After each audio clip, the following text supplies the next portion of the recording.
Boa noite, começa agora o Consultor Terra Viva, o mercado de ponta a ponta aqui no seu canal de quem planta e cria. Hoje vamos falar bastante sobre o resultado das exportações brasileiras do agronegócio.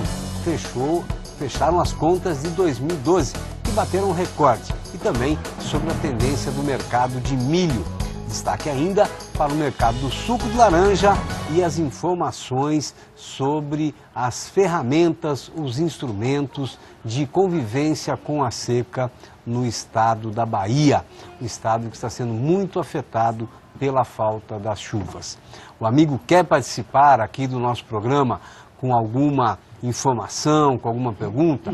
Liga aqui para o Terra Viva. O telefone é o 11 3131 3719 e se quiser mandar a sua contribuição pela internet, o endereço eletrônico é consultor@tvterraviva.com.br.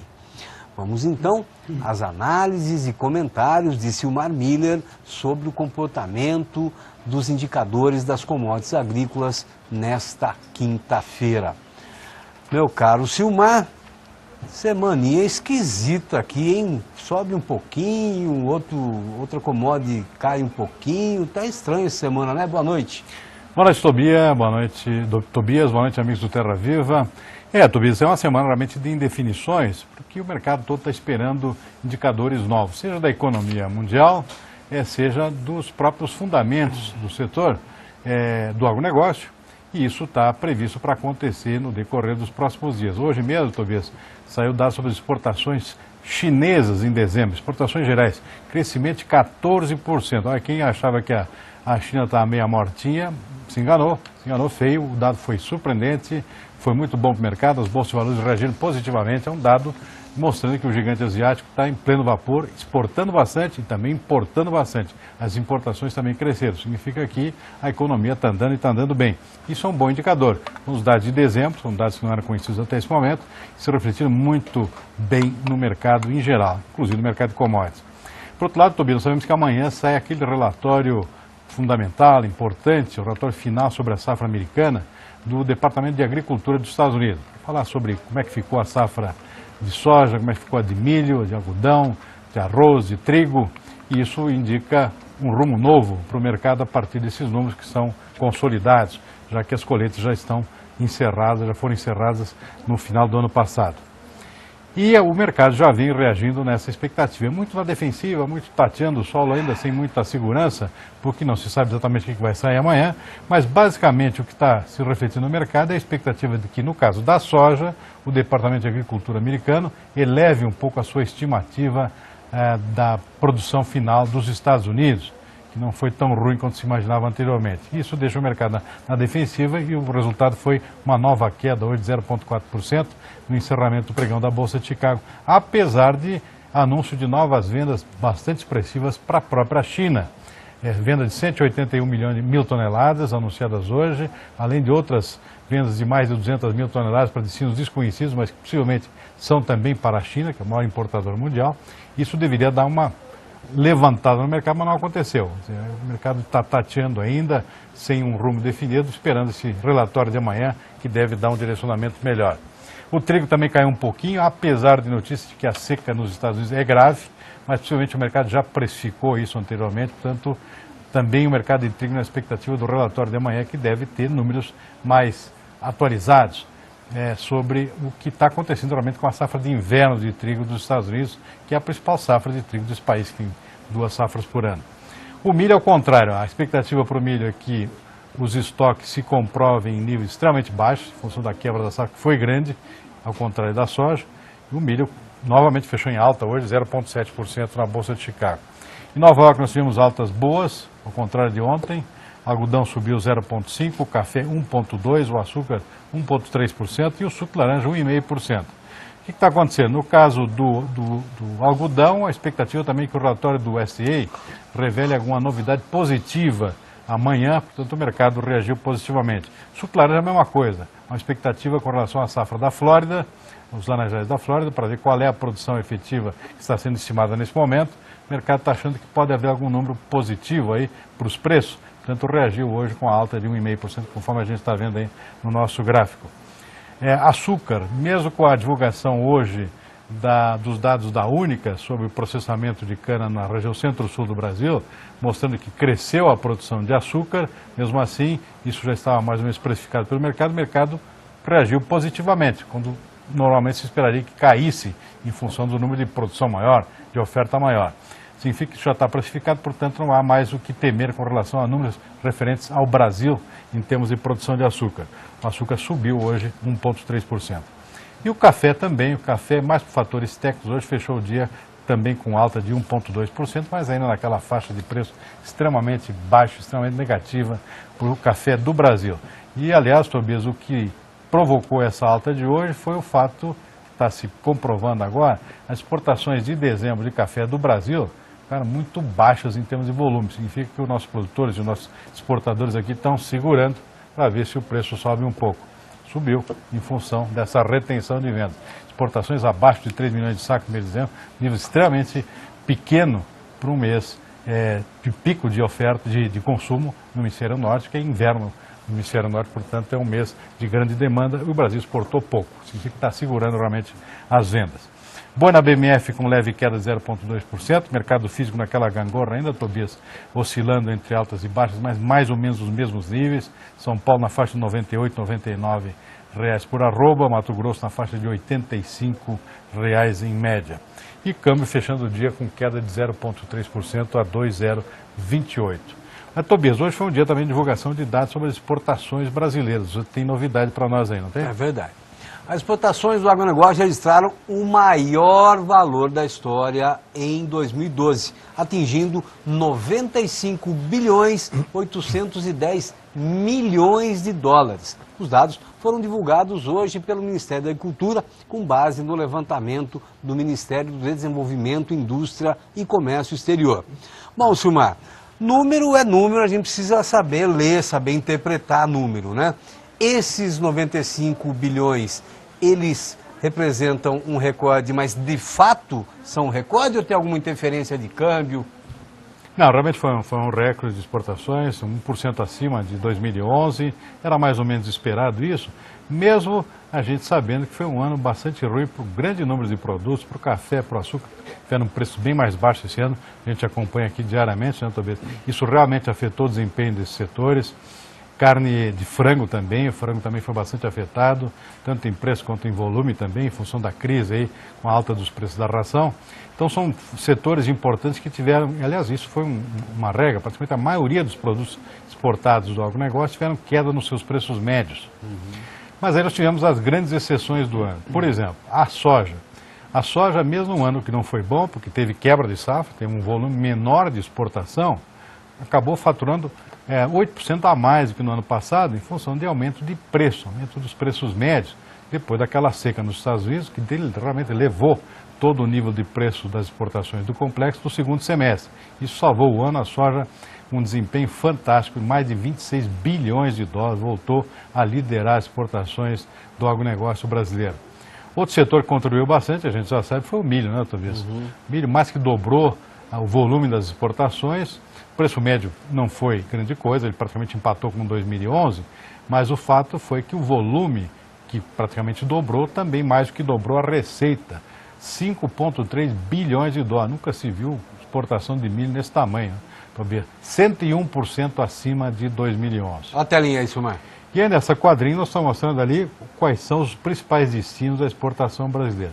A China novamente aí liderou com larga margem de diferença os destinos das exportações brasileiras do agronegócio. O segundo são os Estados Unidos, a China com mais de 18%, os Estados Unidos com 7%. E depois nós temos aí países europeus, aqui estão isolados aqui, tem Países Baixos, a Holanda, por exemplo, que na verdade é um entreposto, a Holanda importa, mas reexporta para o resto da União Europeia. Portanto, na verdade, o segundo maior bloco importador de produtos do agronegócio brasileiro é a União Europeia como um todo. Individualmente, os Estados Unidos o segundo, e depois nós temos os Países Baixos, a Holanda, depois temos o Japão e, por fim, a Alemanha entre os principais destinos. Isso não mudou muito esse perfil. Aliás, se houve uma mudança, e mudança grande foi no decorrer dos últimos anos, não foi só em 2012, que foi essa ascensão da China batendo nos Estados Unidos e a União Europeia, que sempre foram nossos principais destinos. Só que a China realmente está com uma fatia grande demais, né? Às vezes assusta isso aí, pela dependência que nós estamos tendo em relação aos chineses, de mais quase 19% aí de todo o agronegócio exportado pelo Brasil. Não é Mas bom. Foi um resultado fantástico. Mas o mais importante, Tobias, que é que tem que destacar aqui, é o saldo positivo da balança, ou seja, o superávit, 79 bilhões de dólares, isso garantiu o superávit de toda a balança comercial brasileira, já que outros setores, que não somos do agronegócio, tiveram um déficit, Tobias, gigantesco de 60 bilhões de dólares. 79 menos 60 negativo, sobrou 19 no caixa. Pior desempenho das exportações do comércio exterior brasileiro em muitos anos. Só 19 bilhões de dólares. Isso é muito pouco, Tobias, um país com esse potencial que tem o Brasil. Mas, ainda bem que teve um superávit e salvo novamente pelo agronegócio. Pois é. E lembrando, de novo, o professor da USP lá, o professor Fava, né? Quem paga a conta precisa ser respeitado, né, Silmar? Então o agro precisa ter mais respeito aí por parte das nossas autoridades, né? Bom, ontem eu sugeri aqui para os amigos produtores de café, diante daquela afirmação que a bienalidade está diminuindo, e que o amigo entrasse em contato com o Terra Viva para falar sobre a roça dele, sobre a lavoura dele de café, se acha que esse ano vai ser menor ou maior a produção que o ano passado. E a gente recebeu aqui uma mensagem do seu Antônio César Biccioni, que ele é da região de Ribeirão Corrente, no interior de São Paulo. Ele parabeniza aqui o Terra Viva e ele fala o seguinte, que na região dele a próxima safra de café será bem menor que a safra anterior. Então, Silmar, temos o caso a caso aí, né? Claro, claro. Eu acho que a melhora realmente de condições ocorre mais em Minas Gerais, né, Tobias? Mas, obviamente, toda regra tem exceção, né? Em muitos casos, não só esse, a produção realmente vai ser dentro daquela regra antiga que a gente já conhece. A sazonalidade do ano que vem, desse ano, aliás, é de produção bem mais baixa. Mas, na média, o Brasil está conseguindo quase empatar uma safra com a outra a partir dos investimentos feitos nos últimos anos. E amanhã o Departamento de Agricultura dos Estados Unidos divulga o relatório de oferta e demanda mundial da produção norte-americana. Para falar sobre esse relatório e as expectativas desse relatório, a gente conversa agora com Paulo Molinari, analista da consultoria Safras e Mercado. Molinari, você está acostumado a conviver com esses dados, com essa pesquisa que o USDA, o Departamento de Agricultura dos Estados Unidos, costuma fazer. E essa semana o mercado está demonstrando uma grande expectativa, né, por esse relatório. Como é que você está esperando desse relatório? Como que deve sair esses números aí? Boa noite, Molinari. Boa noite a todos. Bem, esse relatório é um relatório importante em função de que ele traz duas informações fundamentais. A primeira delas é o dado final de produção de 2012, que efetivamente é uma grande incógnita, né, em função de tudo que aconteceu em termos de clima na safra norte-americana. E o segundo dado importante é o relatório de estoque trimestral, que vai medir como é que foi a demanda nesse último trimestre e dar uma sinalização para o mercado se essa demanda interna americana realmente está cedendo ou não. Fala, Paulo, qual é a tua expectativa com relação ao que deve sair desses números? Porque hoje já houve as especulações de algumas consultorias, entre quais você se inclui, sobre o que pode acontecer nesse relatório, que vai, pela primeira vez, sair depois do fechamento da Bolsa, é isso? Em função agora do pregão eletrônico, que dura praticamente 19, 20 horas, foi solicitado ao USDA que ele mudasse os horários de divulgação dos relatórios. Ele passa a ser todo o relatório a partir agora de 2013, ao meio-dia do horário de Washington, né, e 3 horas da tarde aqui no Brasil. Então, efetivamente, as expectativas aí do mercado e a nossa são de que o USDA corte um pouco a produção de milho norte-americana, a expectativa da produção de soja que fique próxima ao número que ele já tem divulgado, mas a grande dúvida realmente é o perfil da demanda interna norte-americana, já que os preços internos americanos, bases, continuam muito altos, né? Então, isso está analisando que o mercado americano não tem tanta oferta disponível assim quanto se imagina, né? O mercado da semana ele vem reagindo positivamente a essa expectativa, né? O milho subiu de novo, mais quase 1% de novo sobre ontem. Ou seja, o mercado está esperando alguma coisa positiva para preço, né? Depois de ele trazer os preços lá dos $7,30 e fechar um gap a 6,83 que havia graficamente, agora o mercado mostrou-se um pouco mais otimista às vésperas do relatório. Mas, na verdade, o dado é uma grande incógnita, né? Principalmente o dado de produção. Temos que ver realmente em que patamar o USDA fecha esse número de safra. E por isso toda a concentração, toda a expectativa para até amanhã às 3 da tarde, quando sai esse relatório. Paulo, voltando aqui para o nosso Brasil aqui, safra de verão de milho correndo bem, perspectiva para a safrinha de aumento, de estabilidade, como é que é a tua visão aí para os próximos meses? Não é uma safra de verão totalmente irregular, né? Nós tivemos alguns problemas de início de plantio, principalmente na região sul, um pouco de atraso de chuvas no sudeste.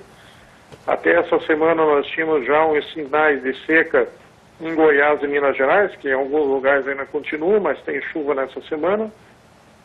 Então, em princípio, é uma safra de verão, vamos dizer assim, normal. Não deve ser excepcional, mas dentro de uma certa normalidade.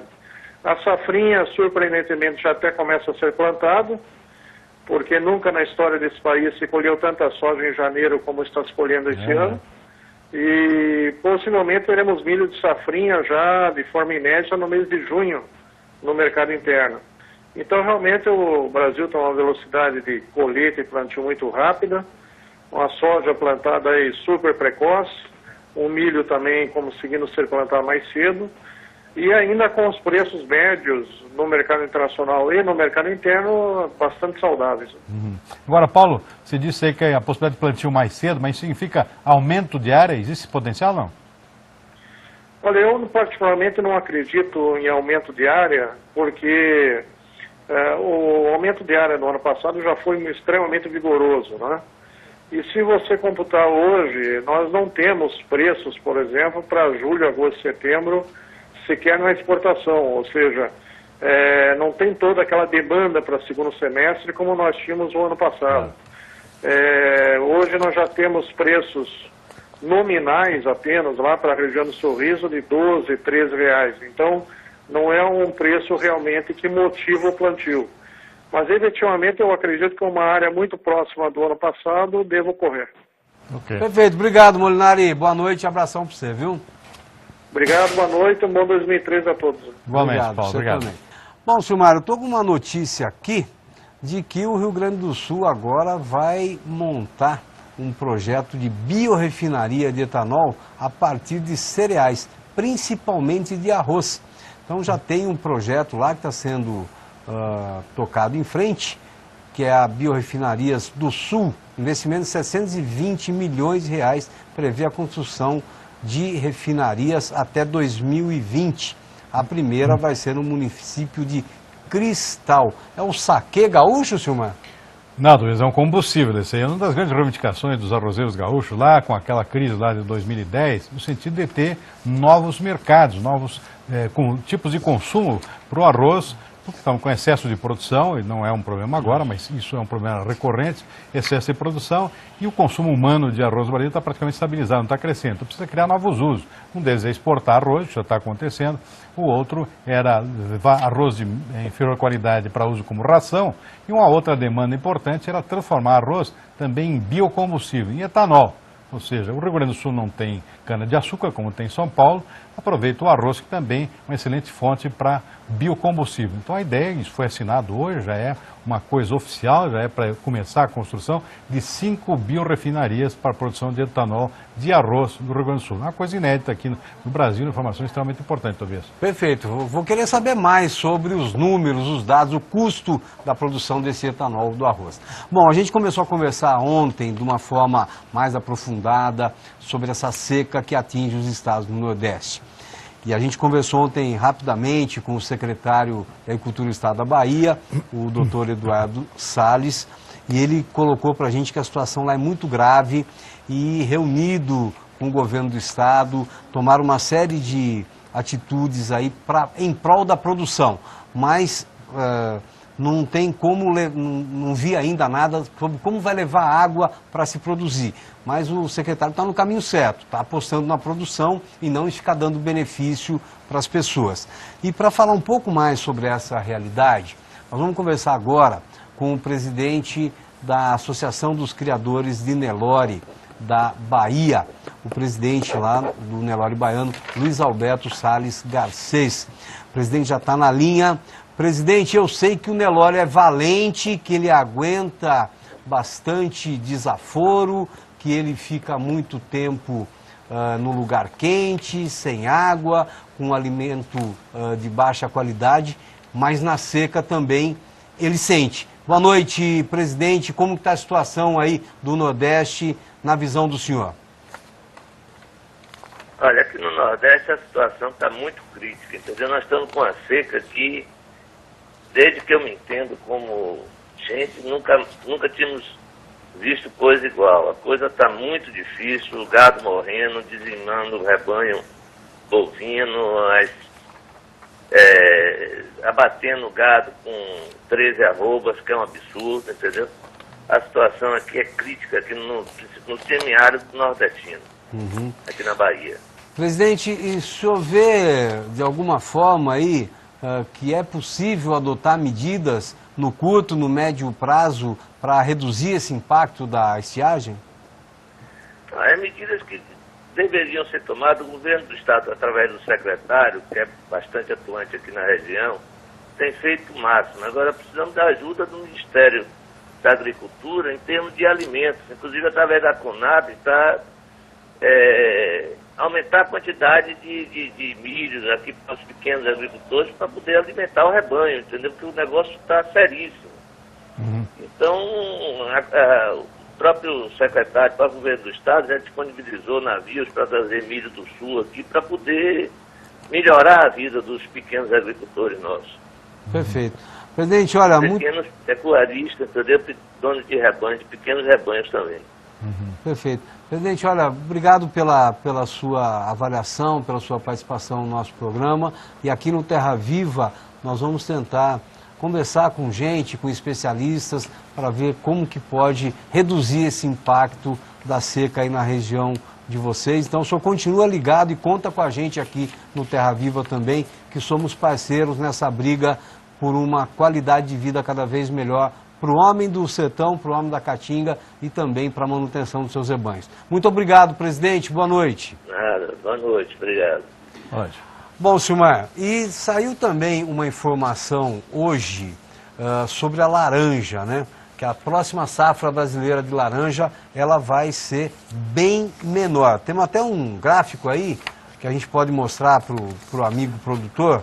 Esse gráfico ilustra muito bem aí comportamento de preço de laranja, né, Silmar? Aliás, a causa dessa redução prevista para a próxima safra brasileira de laranja é exatamente esse gráfico aí, nessa queda abrupta dos preços. Os preços realmente não respondem sequer ao valor do custo da produção, portanto, a consequência é uma redução da produção para se ajustar ao mercado que também tem uma demanda mais baixa.